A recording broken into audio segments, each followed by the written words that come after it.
it's Don the Auction Professor. Today I'm going to show you some haul items, something you should be looking for that everybody seems to pass up that I can still get in quantity and very, very easily. I buy a lot of toys. I don't care if they're broken, if they're missing pieces, or anything along that line. I picked up a huge lot of vintage G.I. Joe items, all from the 80s and through the early 90s. I paid less than 20 bucks for this huge lot. Give me a second here to pull it up.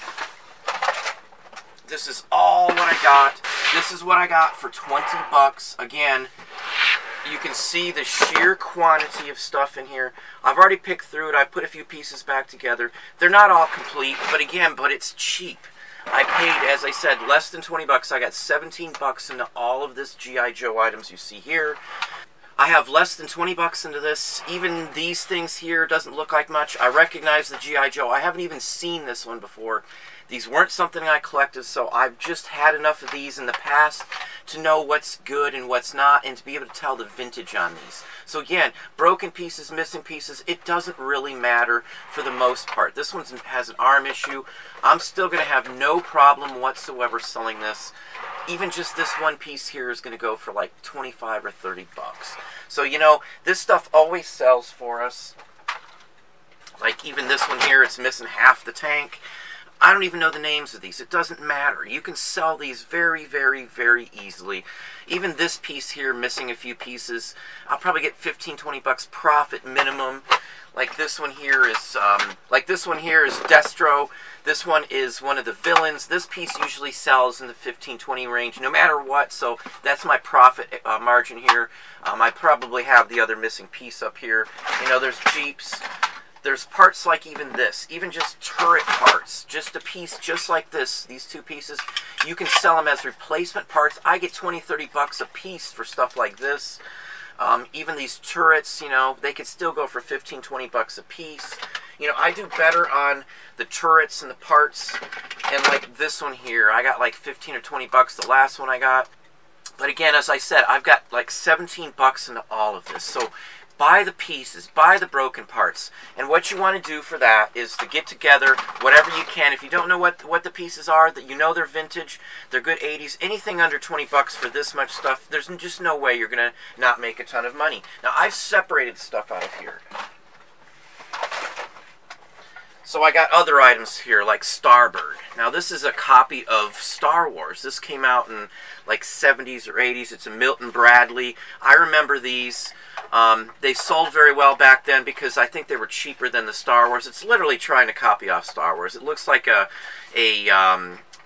Y-wing, basically. The front part of it does anyway. So, you know, so if you see it, it even has an emblem that looks like the Rebel Fleet emblem. So, you know, it's still a good piece. Even like this, even missing pieces, even dirty like this, I'll get like 30 bucks for this piece. You can look them up. Starbird, it's Spintel. And then, along with those items, this was in there too. Now, this is just in a generic one. No idea where they got it from, but this is going to sell even in the big G.I. Joe section, the 12-inch. The ones I just showed you, those 80s ones, are for the small 3 3/4 inch or somewhere in that range figures. This one here, any of these G.I. Joe-sized vehicles like this, I still sell. I'll get 20 bucks for this at minimum, even missing a piece or two here. It looks like it's all there, actually. And this is from the 90s as well, too. So this stuff all sells. Mixed up in there too was the Micro Machines Battle Zone sets, just the bases, none of the people, none of the figures. Well, I'll take that back, there was a helicopter in here, but these are all from the same thing, Micro Machines. Know your stuff here on these. Again, these are 90s. I'm going to get for this lot, this was all mixed in with that $17 purchase down there. Stuff like this. This is the Night Attack. I think it's from something along that line. But just look in Battlezone Micro Machines and look at some of the prices of these items. They sell very well for us. I just got a bag of just basically junk in here, leftover parts, things like that, you know, with a couple vehicles here. I'm still going to get like 35 or 40 bucks just for these parts. So buying parts, even without the people, you can make a ton of money. Altogether for that $17 investment, I'm probably going to get at least $250 back. No question about it, just by looking over what the G.I. Joes sell for. And I'm going to show you a couple more items that came out of the G.I. Joes. Now, as I said, I separate them. I sort them. That big, huge bin down there, I'll put some parts together, and I'll run a whole bunch, 20, 30 different auctions on G.I. Joe vintage parts. I'll run those as an auction because I don't want to look up all the parts and the pieces. The people who buy those are going to go nutso over the broken pieces, the missing, pieces that they need to repair. They're going to see all that stuff. It's going to be a big buy for them. But what I do is I actually sort out the better items out of there. Now, I got some other things that aren't G.I. Joe out of there too, but these backpack pieces here, all these are little backpack pieces. These are missile launchers and stuff that go with it. You can see the missile launchers. I'll put these all in another lot. I'll probably get 30 or 40 bucks for what you see here in this little bag here from the backpacks and stuff. They sell very, very well. I always sell them. Just like here, this is just missiles. Just missiles out of that same lot. Again, I got 17 bucks or so into all of it. And this is junk that he apparently picked up at a auction at the very end of the auction. I could have went and probably got a ton of this, even more than I got here. But my time's money for me, so I let these people do it for me, my pickers. But this is all good stuff. Again, like 30 bucks or more for these missiles. These are like backpacks, different kinds of backpacks, or items they would have carried with them, the little figures, some guns. Even these pieces of broken figures, these can be put back together, so just keep that in mind. These do sell. They do sell very well. All these little rubber pieces and backpack pieces, again, I'm expecting at least 30 bucks or more from these guns. Now, I've sold just a single gun before from this G.I. Joe set from the 80s and 90s, and the single gun went for 80 or 90 bucks, if I remember right on the price. Just one of the little tiny guns. So, those all go very well. I've got some more pieces from the G.I. Joe, some tools like a big saw, some wind-up things that have like a friction-style motor in them. And then even these were in there too. All this stuff's going to go for money. Each one of these bags I just pulled out is 30 bucks a piece minimum. These are stands for the 12-inch 90s G.I. Joe. I'll get 10, 15 bucks a piece for just these stands. These are things you'll see in the Savers. You'll see them there. You need to just know a little bit enough about them so you're not wasting your money on buying items. But along with that, this was $1. He didn't even pull what's out in here. I've seen this set before. I actually have like 4 more characters that go with this set. But this was in there too. These are rubber pieces. These are from like 1958. Well, this one doesn't go in there, but they're Snoopy characters.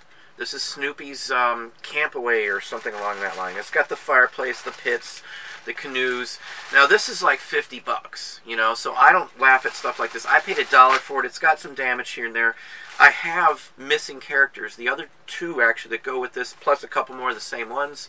I buy these. As I said, I've got bins of just oddball stuff like this that eventually will sell or I'll put together. And this is a perfect example on why I hold on to stuff. With all the characters, which I have them all now, I'll get way more than I would if I just sold it as it is. So, these little junk toys like this is a 58 or 62, somewhere in that range. They always sell. It's made out of rubber, too. So, it's an interesting item. And along that line, too, this was $1 again. I could have got more of these if I went to the auction, but I'm not in a big rush. I've got so much stuff. For my $1 on this item here, I'm going to get like 30 bucks on this one here. It's an identical vintage miniature 1 to 10 scale. It's just a nice item. It's solid metal. It's got real rubber tires. It's got a stand. It looks great on there. They had different kinds of them too. But this is something really quick and easy to sell too. And then this is all from the same pick here. And now I got these two. I got a bunch more of these too. I already put some of these up. There's a comp on Amazon for $29.99. I'll take a couple pictures and stick them up on eBay too. But these are already up on Amazon. So again, $1 a piece for these. I bought every one he had, and I got a bunch of these. Just this girl, it's a pig bobblehead hula girl, sells on eBay for like 30 bucks on her own in the package. This is a double package with the dog. I only saw one on Amazon, so who knows what they do on Amazon, but I can tell you for sure these will sell. These hula girl dashboard things sell all the time, especially since Kill Bill came out and they got the little hula girl on there. That was a big push for some of these, so if you pay attention, you kind of know what goes on with those. And then I'm going to discard this piece here. I've talked about vintage cookbooks here. Now this isn't a pricey one, but I got a bunch just like this, different series for $1 a piece. These books. This is 1800s.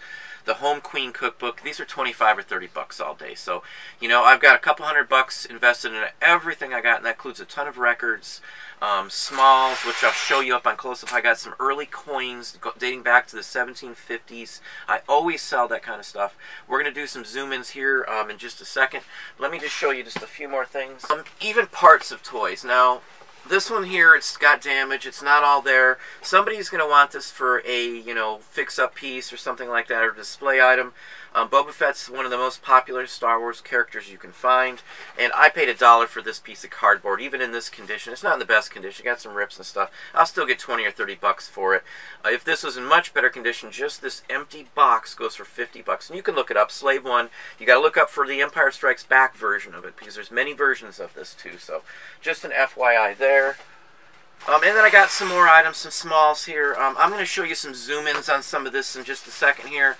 Some key items that I get. But I got another book here now. This is Gulliver's Travels. Now, most Gulliver's Travels aren't worth much money. The big thing you want to look for when you find these is the dust jacket. Now, I just can't believe this dust jacket is so nice. It's the original one for this version, not a first edition, but this is an 1800s version with the dust jacket. The book itself, without the dust jacket, goes for like 10-15 bucks on a good day. Dust jackets sometimes can add a ton of value. This dust jacket, I don't know what this one's worth, but they could be worth, you know, into the thousands. I've sold just dust jackets, just the individual paper wrap for a book, for over $1,000 before. I had the little engine that could, and things along that line. And I buy dust jackets a lot from certain sources. Now, I've said it before in other videos. You're going to have to dig into some other videos if you want to know where to get stuff like that at. But I do buy them. There are sources to get those in most cities if you pay attention to local live auctions and things. I'm not going to give you any specifics. You can hunt that one down in one of my videos. I gave that hint away, so just an FYI. But books like this, this one's probably going to be at least 70 or so bucks. Again, $1 a piece I usually pay for books. Now, another set of books, I got these for $5, this whole stack right here at another place. Most of these aren't worth a ton of money. I separated them the best I could. This stack right here alone, I paid $5, as I said, for this. I'm going to get 30 bucks for it. Now, they're just random, oddball 30s and 40s ones, not in the best condition. That's why I say that's all they're going to go for.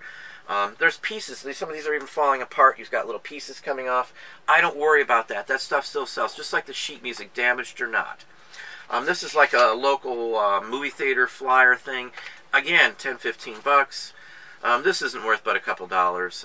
This right here, these 1940s magazines, on something like this is probably 15 or 20. And then the better stuff now. This is Santa's Circus. Now, you can look this one up. It's 1952. It's got pop-ups in it. That's what's going to sell this one here. It doesn't matter anything else besides the pop-ups. The pop-up Christmas ones always seem to sell. It's got other stuff in here, but this is a good item. Again, $5. I had to buy it all or nothing, so just keep that in mind sometimes. Playtime in Action. Again, not a super pricey. $12.50. I should get 10 bucks take home. Tom Thumb Clothette. Same thing. $12.50, 10 bucks take home. And then I got two of these. Now these I'm going to put at least $14.50 on. These are fuzzy. They've got flocking. That when you see fuzzy stuff on plastic toys or any of that stuff like G.I. Joe's beard from the original G.I. Joes from the 64 or 60s era, that's flocking. All that hair is called flocking. So again, then I got two more of these. $14.50. I should take them 10-12 bucks a piece on those minimum. But that's just what it is with these little cheapo things like that. I'm going to show you some close-ups here now, and I will show you some other items that I got. Again, I got a ton of stuff here. I'm just showing you some selected items. I've got some other haul videos that I've already shot that I'll show you as well too, so you can get an idea here on some of the newer items that I've got. But I've just got so much stuff here. We've had to move around. There's very little room to walk around right now until we get it all sorted. I've got most of my garage is stuffed as well too, with the last couple picks in these weeks here that I've got the last 2 weeks. Something I didn't want to do, but it was just such good deals that I just couldn't pass it up. And, you know, so we're going through it fairly quickly. That's taken up a lot of our time and staff-wise too. But again, I've got some high-dollar movers in this lot. I know this doesn't sound like much, these books, but they're quick movers. They're going to sell really quickly. I'll have them out the door quick. I've got $5 into like the books, and like these books here, $1 into them, you know, and stuff like that. $1 into these items. Most of these are $1 or less, and whatever else I'm going to show you here though. But we're going to go over to the close-ups, and we're going to show you some zooms. Okay, so some other items that I got in the lot are these patches. Now, I always buy patches. These aren't super expensive, but these are from a Bombardier But it's a mixed lot. I got this from a picker. What the best part is are these leather patches. This is a Bombardier Pilot's Wings on a leather patch. This would have went on as bomber jacket. Now, if you're not familiar with bomber jackets, they can sell into the thousands, and I've sold some for several $1,000s in the past. So that is something to look for all the time. Other items in here, military ball stuff. Again, this is like World War II-ish era. This stuff always sells for us. It sells very, very well. Let's see if we can get it in focus here a little better. But some of the best items in here are these. These are actually Season's Greetings Christmas cards from the United States Air Force. The Army Air Force was what it was back then. It wasn't actually the Air Force, or Air Corps is what it would have been called. And there was a lot of interesting stuff in there. The guy's actual picture, money he picked up. But these cards here, again, I got, I think, 10 bucks into all of this, these military items here. I'll get 15 or 20 bucks minimum for each one of these military cards. His name's actually in there. Air Force, American Forces in Australia. This card alone's probably another 15, 20 bucks minimum. Again, these base Christmas cards. Some of these I've sold for 30 and 40 bucks, so just keep that in mind. This one here, though, this one here is probably, let's see if we can back up just a hair. This one's probably going to be like a 40 or 51 minimum. Again, these are cards. These are why I mess with Christmas cards and birthday cards and stuff. It's got the guy's name. It's ideable. 1930 or 1943. Keep them flying, and it's got the V for victory. It's a nice bomber. This is something, as I said, that's going to make some good money out of this piece here. But that's just some more of the items I got here. I'll show you some more in just a second here. We're going to zoom in on some other key issues. Let's zoom back in here so we can get a better view on it here. Now these things here, these compacts, I buy them all the time. This one especially is better than most. This is a Dorothy Gray. This is like 35 bucks or so in a good day. That's what I'll get out of this one. Again, $1 a piece. Here's a nice 1950s-ish, like a coral craft style. Again, $1. I'll get, you know, maybe 25 or so bucks.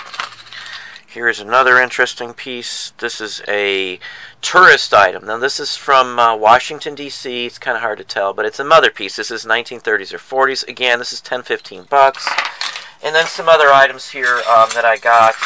I picked up a bunch of spoons. Now I got 5 bucks into these spoons.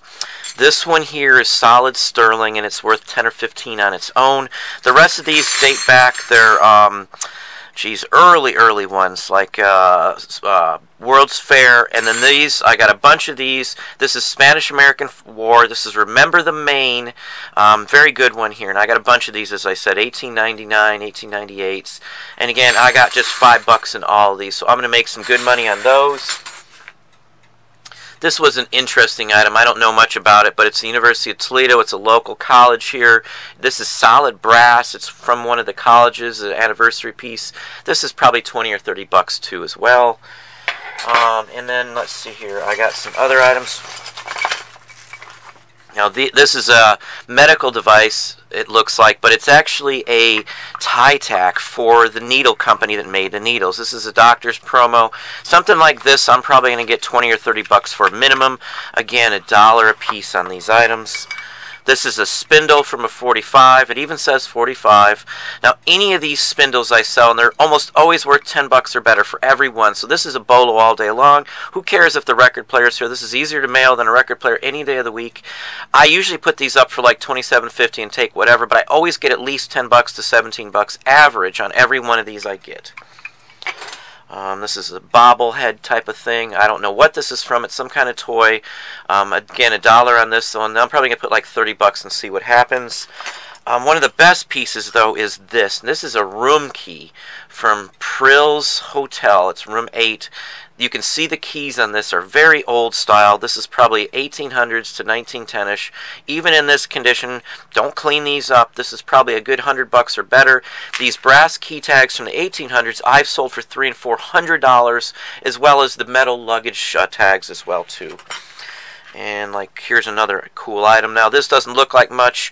I paid $1. The last one of these, and it wasn't quite as big as this, and it was an industrial pin just like this. I got like 20 bucks out of this too. So another bracelet here. This one's pretty interesting. This one's signed, and I can't remember the name. This is a, let's see, Napier. Not pricey again, but I paid $1 for this. This is mod 60s, mid-century. This is probably going to get me about 20 bucks back. I got some designer earrings. Now I looked these up. These are Nita, let me get the name, Lustig. Now, I've looked them up. That's my writing. This is mod. These are handmade. They're signed just with the scribble on her name with Anita on there. And I had to dig into what these were. It took me about 10 minutes or so. Now, I've gotten a couple pairs of these recently from the same source. So I'm assuming that there's a whole bunch that somebody may have collected, and they're just now showing up piece by piece at auctions and local sales. Companies will do that too. But this is a good one here. This might be worth about $100 for this pair of earrings. Kind of hard to tell, but they're atomic, they're 50s, they're mod, they're designer, they're made out of solid silver too as well.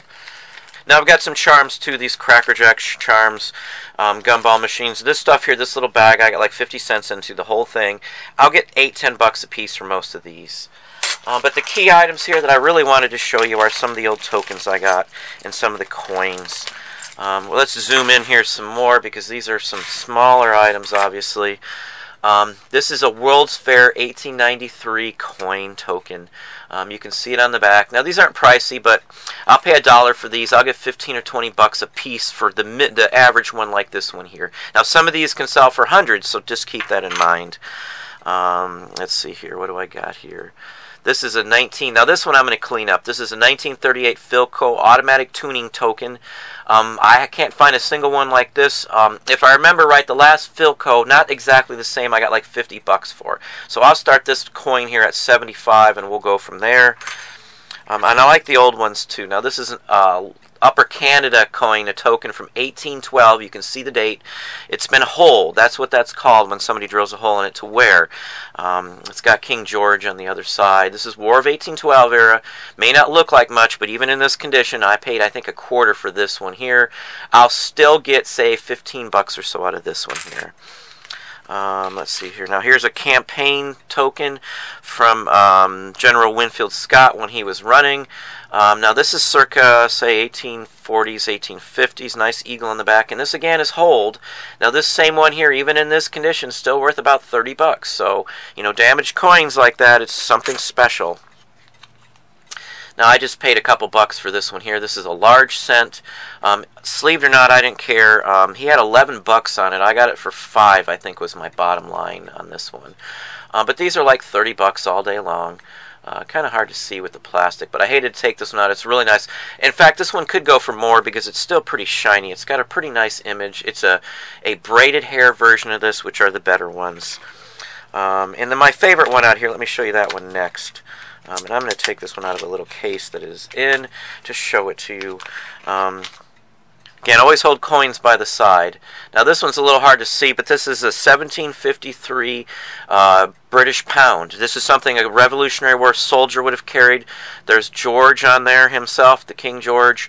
Now these aren't pricey again. I paid a couple bucks for this, but I'll put this in the colonial or the Revolutionary War section in the military and collectibles, not in the coin section. And I should take 40 or 50 bucks minimum for this for a collector. So he had 20 on this one here. As I said, I didn't pay that for it.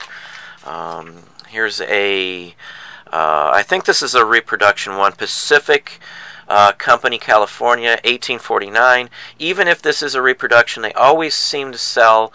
It's got a stamp, like a counter stamp in it, like a real one would have, the R. Now, I know most people would think that's a reproduction marking, but there's T's and A's. I looked this one up. They're all over the place on these, and they always go for 10 or 15. I got like 50 cents into that one. And these good for tokens, here's another good example. If it says good for something on it, and it's got a company name or some kind of marking on the back, they're usually pretty good. Some of these can be for like telephones or food or anything along that line. And then some of these smaller coins. This is a 1908 Netherlands half-penny, interesting coin. But that's what I have for you today. That's the close-ups I'm going to show you. Gives you some more ideas, but again, that's what I got.